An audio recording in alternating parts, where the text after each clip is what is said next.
Excelente día, son las 12 del día con 3 minutos aquí en Ecuador. Este Congreso Multidisciplinario Permanente, este Congreso número 30 de aniversario estamos y vamos pues hoy 17 de marzo del 2026 a presentar a nuestra siguiente ponente. Este es el segundo bloque. Hemos iniciado a las 6 de la mañana y hemos transmitido en vivo durante 5 horas continuas. Hoy 17 de marzo del 2026. En idioma inglés, portugués y español. Países invitados: Estados Unidos, Brasil, Argentina, México y Ecuador. Expositores tanto hombres y mujeres en temas de violencia contra mujeres, niñas y adolescentes, temas de micromachismos, perspectiva de género, en los derechos humanos, masculinidades, violencia institucional, casos de violencia de género en las sentencias de la Corte Internacional. Evento totalmente gratuito, transmitido en vivo a través de la página de Facebook Abogada Carolina Ramón Ecuador. Quien nos saluda, pues, desde Ecuador, acá desde la costa ecuatoriana. Tenemos avales importantes dentro de este evento. Son 42 avales, de los cuales 12 son universitarios. Universidad Autónoma del Estado de Morelos en México, la Fundación Universitaria del Área Andina en Colombia, Uniagraria de Colombia, Uniciencia de Colombia, Sapienza de Colombia, Fundación Universitaria San Martín de Colombia, la Universidad Tecnológica Intercontinental de Paraguay, el Centro Universitario de las Casas México, la Fundación Universitaria San Mateo de México, la Universidad Iberoamericana de México, la Universidad Webster de México, el Instituto Pacífico Norte de Perú, el Colegio de Perú, perdón, de México. Y pues tenemos hoy a nuestra invitada de Estados Unidos. Vamos a leer de manera breve la hoja de vida de la Mary Lou Bryan Frank, que ella es PhD, psicóloga, mediadora, aprobada por la Corte, capacitadora de mediación, profesora y consultora. Publica en revistas y libros de textos nacionales e internacionales sobre construcción de paz, psicología, negociación, de la Academia Internacional de Resolución de Disputas. También se desempeñó como vicepresidenta decana y profesora de la universidad y ha brindado capacitación en resolución de conflictos en más de 20 países. Es muy importante, pues, darle la bienvenida a la doctora Mary. Vamos también a mencionar dentro de los avales académicos institucionales que tenemos para este evento formativo académico internacional. Son 42 avales, los cuales pueden revisar dentro de la página, en la plataforma. Vamos también a recordar, darle la bienvenida pues a la doctora para que pueda ella mencionarnos acerca de su formación académica y su experiencia profesional. Vamos a activar el micrófono. Doctor, welcome to this Permanent International Multidisciplinary Congress with luxury speakers from the United States, Brazil, Mexico, Argentina, and Ecuador. This completely free event has 42 academic and institutional endorsements, 12 of which are from universities in Paraguay, Mexico, Colombia, and Peru. Giving you a warm welcome. My name is Carolina Ramon, from Ecuador.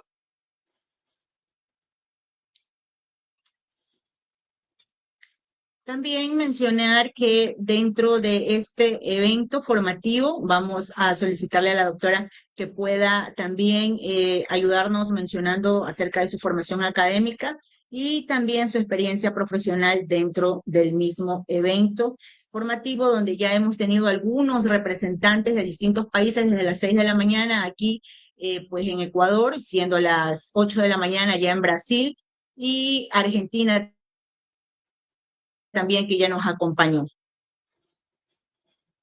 Doctor, please tell me about your professional experience and academic background. Go ahead. Muchas gracias. My background is I am a licensed psychologist. I'm also a mediator, and I do a lot of teaching at different universities. Certainly some universities and some law schools here in the States, but also internationally. I have been a professor, a department chair, a dean, a vice president. I've also been the president of the International Academy for Dispute Resolution and have worked extensively across countries to train people in the areas of conflict resolution, mediation, and certainly my discipline of psychology. I hope that's enough. That's probably enough about me.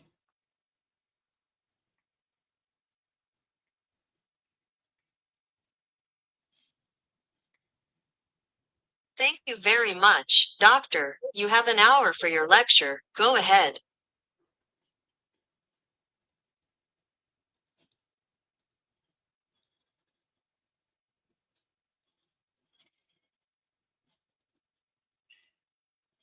Thank you. It is indeed a pleasure and an honor to be here today. And I want to thank Carolina Ramon and all of her supporters and associates that put this program on, to put something out there like this at a time when the world is still grappling with what peace is about. But to advance education like this is such an important program, and I want to really thank her and her team for what they're doing. Today I was asked to talk about violence against women, girls, and adolescents. And it's a sincere pleasure to get a chance to do that.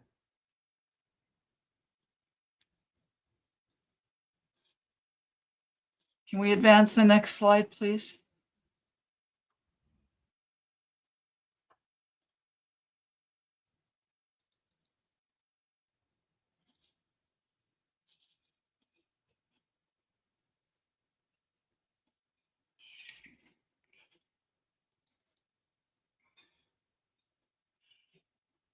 I'm trying to advance to the next slide and I'm not able to. So let me talk you through that. Let me see if I can try one more thing.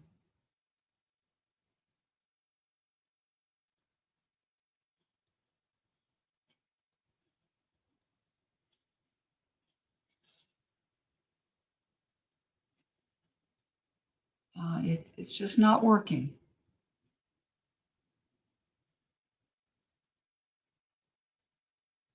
Try one more thing.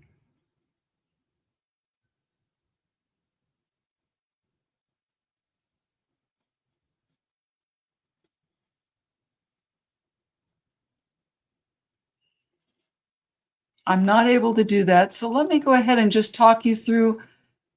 There we go. Now it's working. Thank you. Bienvenidos, mi amigos. Next slide, please.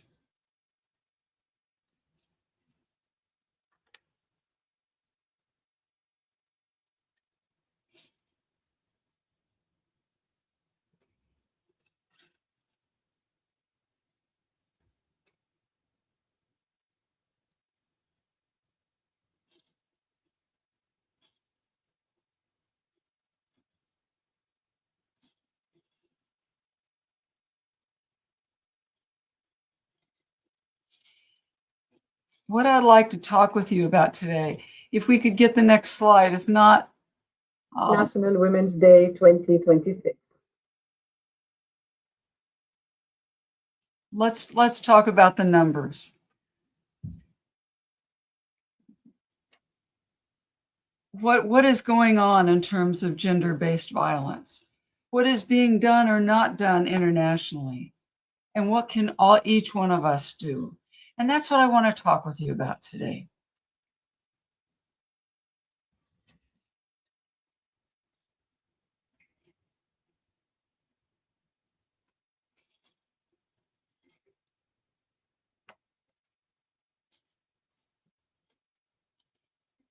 The next slide, please.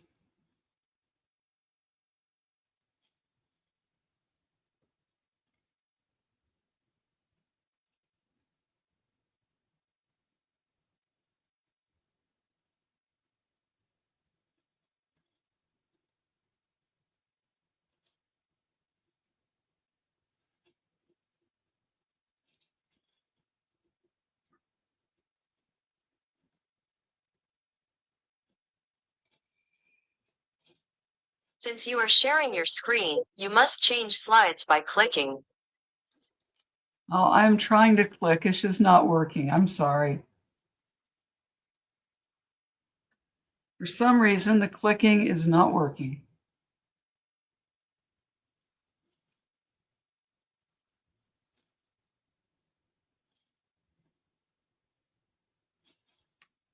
Yes, we can see and hear her very well, Doctor. Oh, I'm so glad you can see me. I am just trying to change the slides and nothing I'm doing seems to work. Okay, now it's going. It was in a different place. Well, let's talk about the statistics. Today, women and girls are living without full legal protection. And these are international numbers. And I'm sharing them because we don't talk about these enough.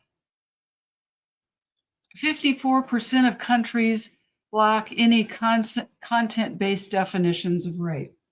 In other words, women can be raped and it has no impact on the perpetrator, and women have no protections.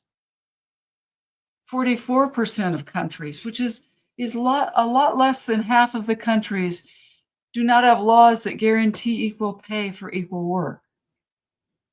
And 3 in 4 countries still permit child marriage, cutting short children's childhoods, their education, their futures. It keeps them from being all they can be and getting an education. Violence against women is a collective problem. It's not just a problem in one country or another country, it's across the globe. And certainly in all the countries that are represented here today. 71% of all trafficking victims worldwide are women and girls. 3 out of 4 trafficked women are sexually exploited. And those are statistics that are frightening to me because no woman, no child, no adolescent should have to go through something like that. And let's look at it and what it looks like in terms of just when you start seeing it graphically. The impact of trafficking impacts a disproportionate number of women and girls. 71% of all trafficking victims are women and girls. And I know occasionally we hear in some countries that, oh, men are trafficked too and boys are trafficked too, and they are, and that is just as wrong, but not at the same rates that are happening for women. 1 in 3 women, that's 840 million women nationwide, have experienced partner violence. 316 million women just in the last year. And that's frightening.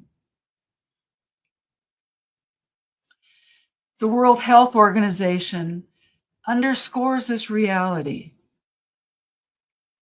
And these risks for women don't just occur when they are adults. It starts when they are children or adolescents, and it persists. For example, in the last 12 months alone, 12.5 million adolescent girls have experienced intimate partner or family violence. And 16% have experienced physical or sexual violence from an intimate partner. So it's happening in families by parents. It's happening in their relationships. And this is too many.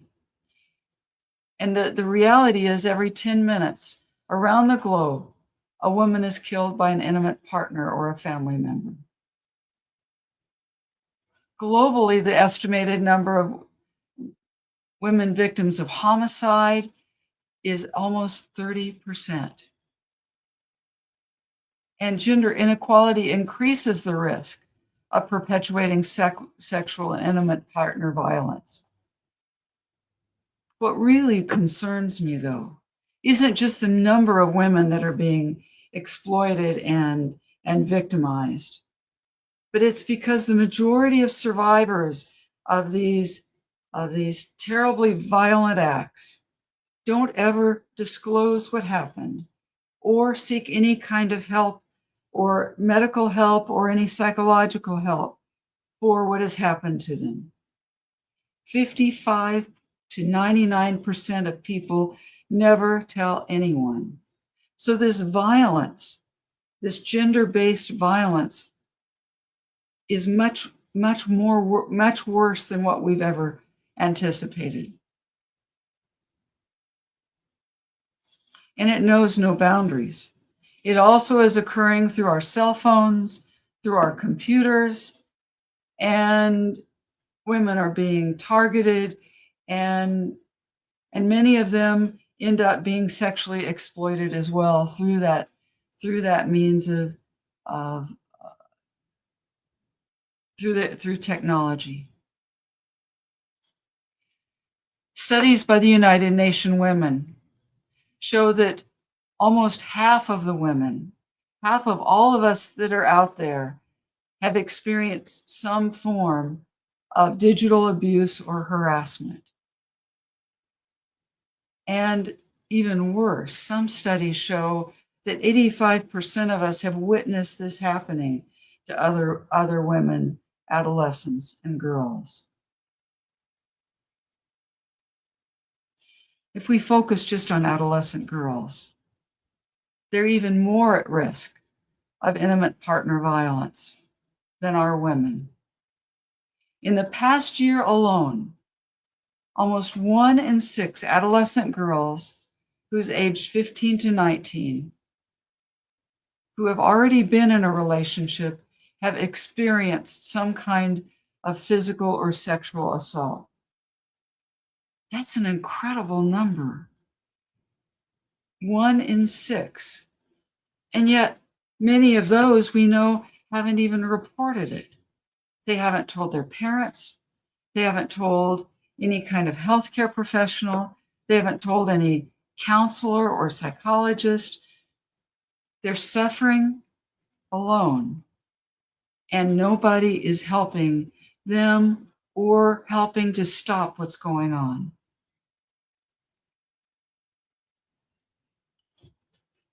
Adolescent girls, young women, and women belonging to other ethnic and other minority groups who happen to be, and also those that live with HIV, trans women, women with disabilities, all of these groups, any group that represents diversity, faces a higher risk of experiencing different forms of violence.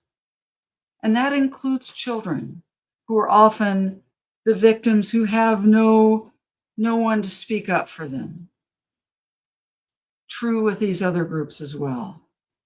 So what we've got is increased vulnerability of anyone who might be seen as not having enough people to speak up for them.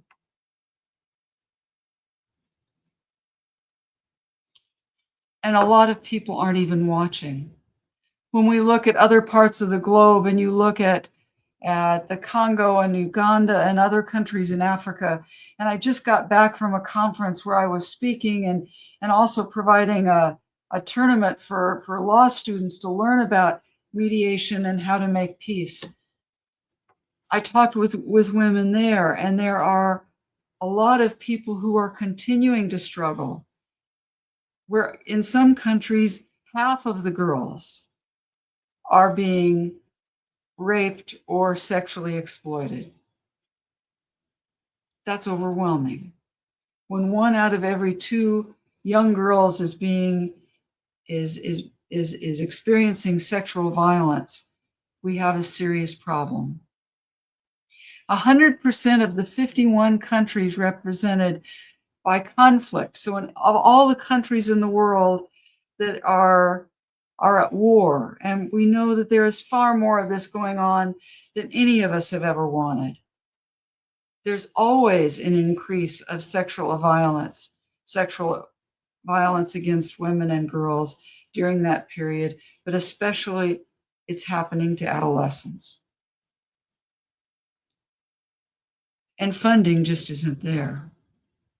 Less than 4% of the funding that's been being requested by all the different aid countries, aid agencies in all the different countries and areas around the world is ever getting funded. And we know that in the last year, some of the funding sources have dried up. So that is even less for 2026, 2027 than it has been for 2025.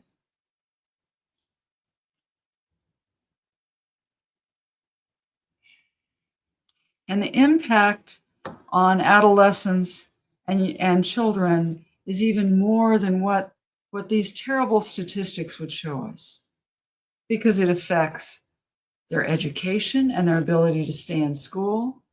It affects their personal security when they're traveling from one place to the other. It affects their mental health. It affects their physical health. It affects the daily lives of their families, because families are impacted. When one person happens to have been violated, then it affects the whole family. Once these adolescents become young women, it continues to affect their lives, especially when the gender norms don't support women speaking out for themselves or speaking out for one another.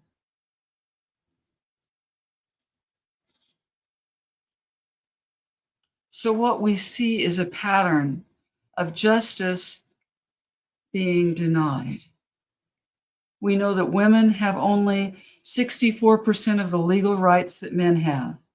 And these statistics come from the World Health Organization and especially from the United Nations Women's Projects.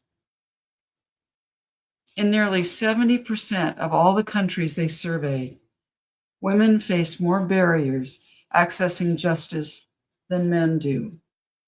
And I know that that's true in so many of the countries I visit, but it's becoming even more true today as more and more of women's rights are being taken away from us. We live in a time when there is so much potential for women, and there are more economic and educational opportunities for women. But we also live at a time when women's rights are being taken away from them at a rate that has never existed for many, many years. So it's an interesting time of contrasts, but there are increasing in many of our countries more and more barriers to get women to get what they really want and what they need. And I alluded to this earlier. For the 676 million women living within just a few miles of active conflict zones, justice systems are absent. And perpetrators of sexual violence, which is happening at a rate many times when it happens in the regular population, no one is trying to hold these perpetrators accountable. They act with impunity. They get no one does anything to them, despite the fact they have been, they have been perpetrating this violence. But that's just in some parts of the globe. If we look in some areas, and I will use Africa as an example, because the UN has used that as an example. So many different kinds of gender violence exist. Certainly domestic violence and rape and sexual harassment and sexual exploitation, as well as early and forced marriages and trafficking. But also there's the issue of female genital mutilation, which often results in the death of these young women. So globally, the issue really brings these concerns into another level of focus. Gender-based violence affects women and girls in every part of the world. And it's not just the violence, the sexual exploitation, but many of these women die from being beaten, from being raped, and being violated in so many other ways while they are a part of this process. 81,000 women and girls were killed in 2020, and that, which was 6 years ago, which was not as high as it is today, even though those are the latest statistics I could find. One woman is dying every 11 minutes because of gender-based violence. If we were to look around the world, and some of these areas of the country are represented by 10 regions in this particular map. They represent 93% of the world's female population. You see high or extremely high gender inequality in many of these countries. And that includes North America and South America, and as well as most of Eastern and Western Europe and Africa, Asia, China, and India. It is a global issue. And these inequalities, when you see gender inequalities, that sets the stage for gender-based violence. The statistics we've talked about are overwhelming. I know when I was first starting to look them up and review what was going on today, what was happening today, I was overwhelmed. And I had to sit back and think, I did not realize some of the numbers had increased to the level they've increased, or that the number of countries that were losing women's rights was increasing at the rate that it is increasing today. And it is alarming. It was alarming to me, and I know it probably is to many of you. But the statistics shouldn't overwhelm us. What they should do is they should inform us. We can't hide from them, but what we can do is be informed and make decisions on how we individually and we as groups of women can make it better. So let's talk about what's being done and maybe some about what's not being done. The United Nations Commission on the Status of Women just a few days ago had a vote to try to adopt a document that called for more gender equality. And the focus of it, a good part of it, had to do with gender-based violence. And it looked like a fairly innocuous document that you would have thought everyone signed. But they didn't. Because we still have pockets in large areas of our world that have decided they don't want to take a stand on these important issues that are affecting half of the people, half of the citizens in their countries. But let's look at the context. The context is, if we look at the whole centerpiece of gender inequality, it's affecting all of our areas. And we're focusing on gender-based violence, but know that this affects so many different parts of our lives. It affects education, the number of women that can get an education.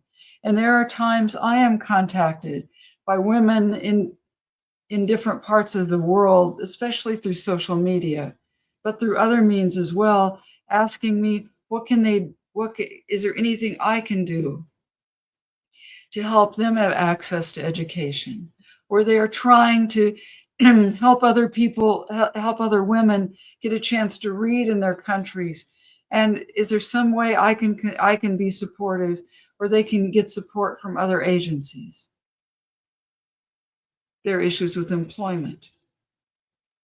And we'll talk about those in a few minutes. But Inequality still exists in employment of women, and equal pay is a major issue across countries. Even in the States, I know women are only paid, 70 to 80% of what men are paid to do the same job, many times with more qualifications than men have. I know the very first job that I got, I was paid less than half of what men were who didn't even have the qualifications I had. That still goes on today. Government participation, how many women are in government roles, continues to be less than and an appalling few number of women globally are able to lead countries. It's only a handful, and not many more than that are in the legislatures, the Congresses, the Senates, serving as mayors or governors of their countries. Just basic rights in countries are even the ability to vote, which is being questioned in many of our countries, are abridged for many women. And some of them that have been there are now, we see, if we watch what's going on, are being taken away. All aspects of gender inequality, and all lay the seeds and the groundwork for gender-based violence. Cultural acceptance, how even women are accepted in our countries, varies around the globe. But in few countries are women still equally treated and equally accepted when they get married, equally accepted when they want to go out and buy a home, or they want to be able to invest their finances or go to the bank for a loan. There's inequalities that run through all of our cultures and our systems. And all of those contribute to a whole synergy that allows for gender-based violence to occur. Gender inequality is a social phenomenon where individuals receive unequal treatments, rights, and opportunities, and women are disproportionately, consistently affected by that.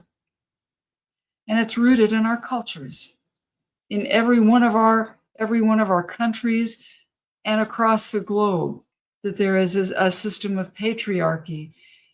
And so you see the wage gaps, the limited leadership, the burdens for home care and family care, and reduced access to education. And it's going to take all of us to reform the stereotypes, to reform our own thoughts, and to empower women to get the education, healthcare, and support that we all of us need. There's a pattern of not including women.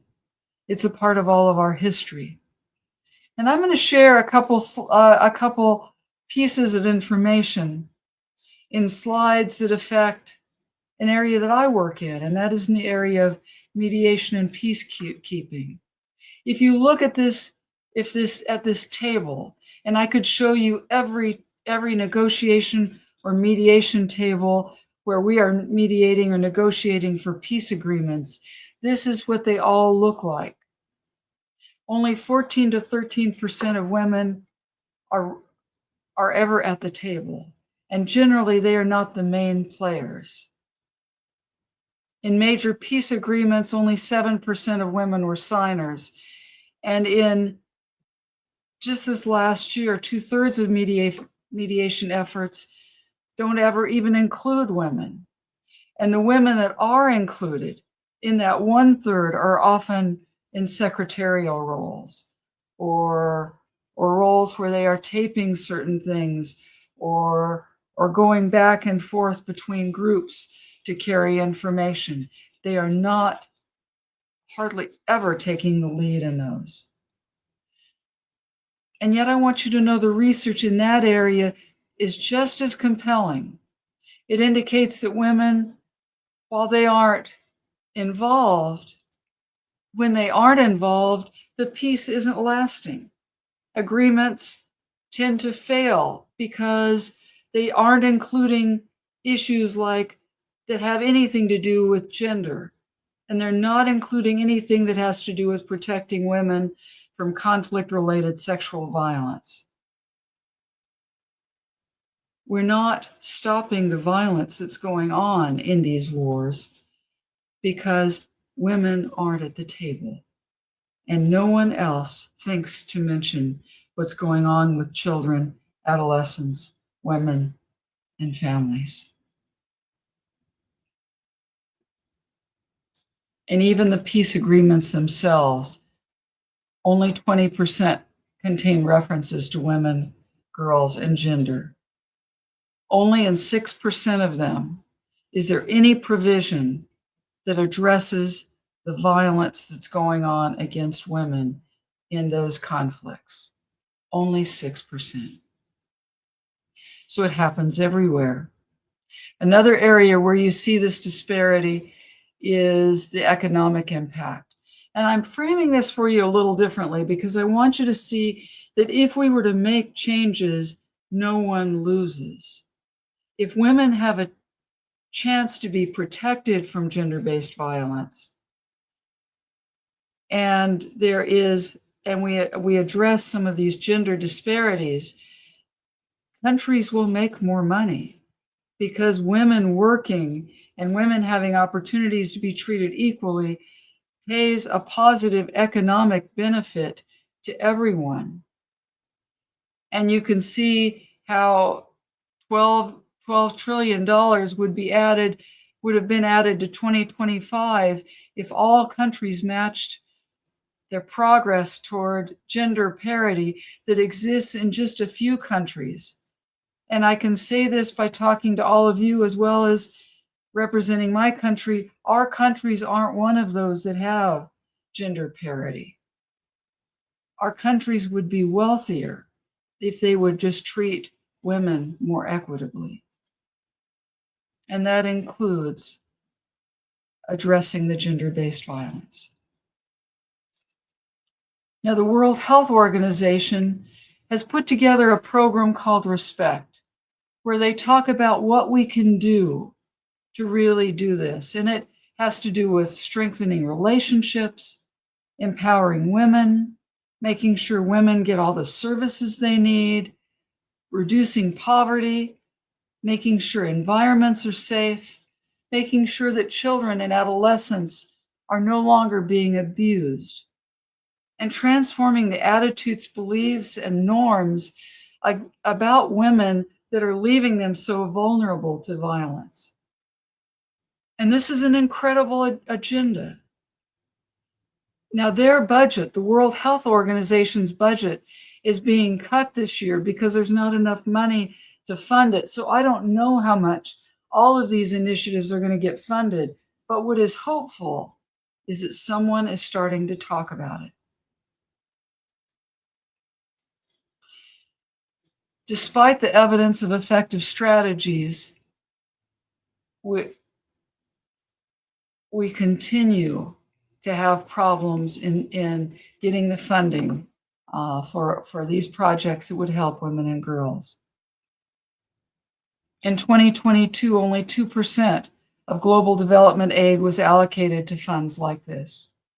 As I mentioned to you, the World Health Organization is losing money this next year that they were hoping to put into these kinds of efforts. We are not there yet.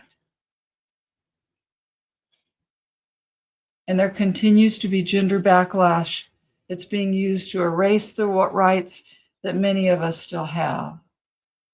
Laws are being written and freedoms are being taken away, and women are being silenced just because of changes in the way people feel they need to go back to a time where women were not treated equally. And that is going on in many countries around the world today. And the amount of digital violence where men are not being held accountable only is increasing. When there is a war going on, rape is used as a weapon of war. And the reported cases of sexual violence just in the last 2 years has increased by 87% in all of the war zones in our world. And since this came out at the end of 2025, all of you know by looking at the news, there are other conflicts that have started. Other wars have started in the world.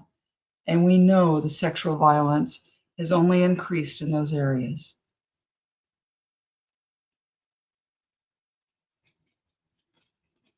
Seema Bahous, the UN Executive Director, said that when women and girls are denied justice, the damage goes beyond any single case because public trust erodes, institutions lose their legitimacy, and the rule of law itself is weakened. A justice system that fails half the population cannot uphold justice for all. And if we are going to address sexual violence and violence